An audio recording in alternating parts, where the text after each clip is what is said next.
So obviously, your particular gig, Airbnb, has taken a downturn.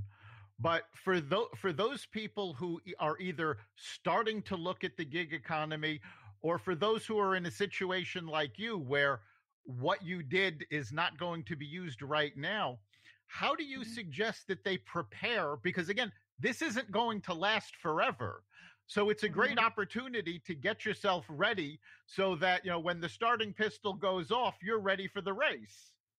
Absolutely. And you know what? Let me just take for an example with my own experience with the Airbnb, right? And I kind of use this opportunity also to kind of share my experience and teach other people, hey folks, we're in reset right now. We have a little time on hand. Take a look at what you're working with or your product at hand. So let's just say it's just not Airbnb. It could be anything. It's applicable to anything.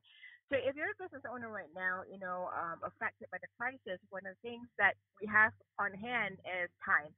So for many people, and I think me included, what I'm looking at is I'm going into back into my processes and systems and how I run the business, my products, my programs, and kind of assess and evaluate what works and what doesn't work. And you're absolutely right, Eric. This is the opportunity to do that because I don't know when we're going to come out of the shutdowns or quarantine. And I think whether it's 30 days, 60 days, 90 days, we are given the opportunity, the time to do the legwork to kind of do the assessments and also evaluations. And we used to say this a lot in the past where take a look at what works and what doesn't work, and if it needs improvement, you tweak it, you edit it, and then you create a better product or you create a product out of demand or needs. And like for me, even though my gig economy with Airbnb comes to a halt, but I'm using the opportunity to kind of like update pictures, update the website, or take a look at like the copy of my listing, and then just learn in the communities and get to know people in the Airbnb community. That's the Airbnb gig. And then my primary business, what I've had to do with live video conversations is I've actually helped out reach out to people who are really looking to get virtual and leverage live video stuff. I've actually reached out to them and offered to produce their shows so that they can actually have hands-on experience. So post 30 days, 60 days, 90 days after quarantine, they can literally start their own live production. So those are the things that we need to be doing right now. Yeah, and let's talk a little bit about that because video conferencing, live videos, Mhm. Facebook Live, Mhm. virtual networking, this has all become huge over the Yes. last few weeks. I mean, I Yes. run numerous Zoom events. I've actually attended more Zoom networking events than I usually attend in person. Right? And You know? actually, what you're doing, Eric, you're actually singing my praises that I've been singing for the past 10 years. I've been telling people, get online. Nobody did really wanted to hear what I had to say back then. So, now I'm glad that my theories are coming through and coming to fruition, and people are looking at me and they're like, oh my God, you had a head start. And I say, I had a head start because I saw that as a need for my business, and this is exactly why I'm sharing this component of this conversation. Is the fact that when I started with live video productions, what happened was I was in crisis. I literally was figuring out a solution to get people into my space, not necessarily I do the tracing, but at that time I was facilitating in-person networking events. And what happened was it became too much work for me because I was the only passionate person in the room doing too much work. Well, Eric, you know how this goes, right? So I'm saying like, darn it, I want more people to have, I want eyeballs to kind of consume my content. So that's how I leveraged and I had to learn about live video productions.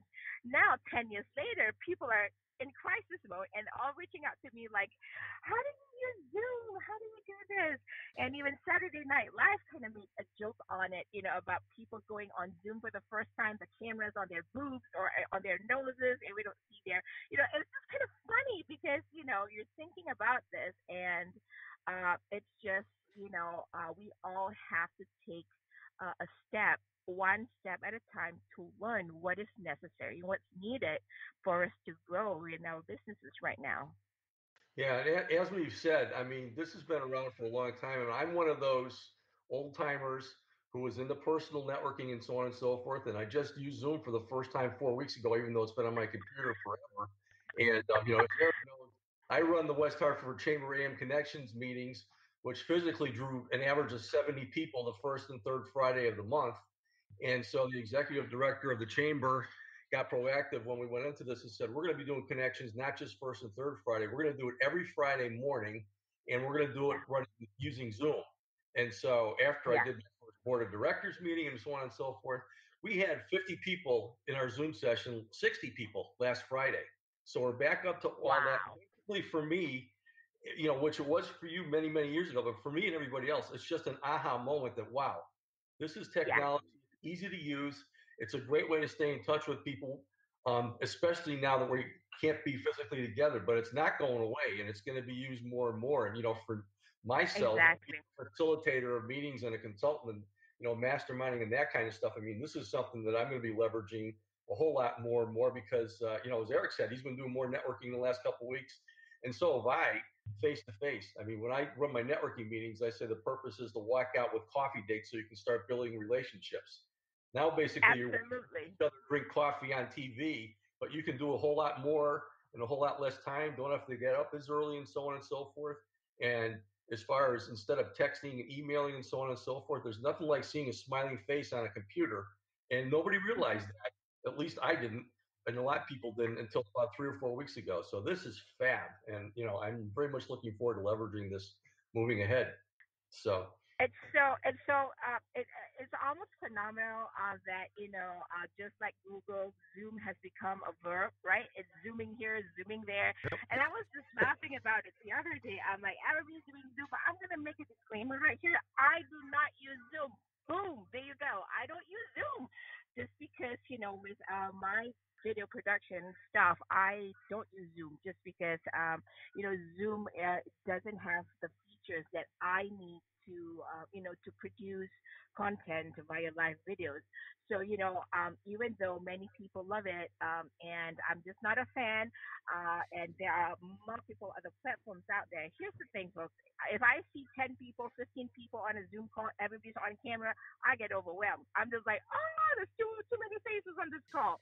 But, it's a great tool to use, to leverage, to connect with people. But it's not only about that. So I'm going to do a little bit of a kind of tip for everybody. Zoom is a place for you to have a meeting. Okay, folks, it's just not about a place to connect. If you want to connect with people and network and have that relationship with people, Zoom is just not the one place to go. We will all need to know how to follow up, how to have a conversation. And that's why I'm kind of passionate with the work that I do with live video. And I call it live video conversations because if you're not having a conversation, if you're not following up, we're not building relationships and we will be forgettable. It's all about making that yes connection. There you go. I couldn't agree more. We've talked about that on numerous Yes, episodes. a How lot. you have to follow up. But in today's world, Zoom actually makes, or other, whatever video conference you're using, because I know a lot of people who are using Google Hangouts. I know a lot of people who are using Skype. The piece of software doesn't matter. You can use any Yep, of these. It's the correct. act of getting on, looking at somebody face to face, and having that conversation. absolutely. Absolutely. So I actually tried Teams last week for the first time. I had a thing with a gal from the United Ways, and that's what she used. I thought that was pretty good for one-on-one. So yeah, it's absolutely about it's not about the software or not about the tool. And I guess people use Zoom because it's easy and user friendly, but there are so many other tools out there, even ones that are on your phone. So it's just about to me, if you're using Zoom for meetings, that's fine. But if you're using it with the intention of building relationships, connecting with people, then we all need to have a better process to connect, to follow up, have conversations, and build relationship, because that is the only way that anybody will remember us and would decide to work with us, because they saw some star shining bright in that sense. Right. And I want to highlight one word that you just said in that, and that's process. It's not about the software, it's about the process. It's about getting together, following up, whether it's email, phone calls, video conference, whatever the tools you're using. You need to have a process to create those relationships. And bringing it back to the gig economy, those relationships are very important when you're jumping off into a new opportunity, a new career. If you're looking at gig economy for the first time, you need to look at those people you have in your network to see who can help you out. How can you move forward? You never know what resources you're already connected to. Absolutely. And you're absolutely right on that. So we're coming up on the end of our time. So moving back to the gig economy, what do you think, Zef, is the most important thing for somebody to look at if they're serious about starting a gig economy opportunity? I think some of the most important things is just like when you're starting a business, look at your needs for starting it, right? So the question is, why are you starting it, right? And then second of all, I would say, once you decide why you want to, start that gig, figure out, what are your resources that you're working with. Then I think the top three that I want to kind of share also. So the third one is basically, how easy is it to set it up and get started? Because here's what it is. Sometimes when we get started, we don't research it enough, and we go like, oh, I want to do Uber, but then you don't realize how much they pay you, what the payout is like, and then eventually you go like, I don't like the way they run their dashboard or whatever, their driver dashboard. So think about those things. So number one, figure out why that specific gig. Number two, figure out what are your resources, to get this started. So if you want to drive Uber, does your car match to the requirements that Uber puts on their driver? And third of all is figure out how easy to set this up, because with gig economy, there's an opportunity to grow and make lots of money, but it's just a matter of what how you can show up to that gig. So those are the three things I would kind of share, and with everyone, and kind of recommend everyone think about that and go from there. Fantastic. Yes, I'd like to remind everybody that if you're looking at starting an opportunity in the gig economy, you are starting a business. This is your business. You're not taking a job, as an employee. The gig economy, by definition, is you are running that business, whether it's an Uber driver, Airbnb, freelance writer, graphic designer, whatever it is you decide to do, you need to treat it as a business. Okay, so before we wrap up, Zef, if somebody wants to get a hold of you and find out more about your services, how can they do that? Thanks, Eric. So the best way to connect with me is my website, zefzan.com. And if you would like to send me an email or contact me, it's still zefzan.com/contact. I have a page on my website where you can connect and contact me, and and I will definitely send you there. And the other one, because I do a lot of live broadcasts, so on my on my Facebook page, and it's called Zef Zan of Entrepreneurs That Soar, or you can always go to zefzan.live. Fantastic. Thank you so much for being on the podcast today. Thank you, Eric. Thank you, Chip, for having me. All right.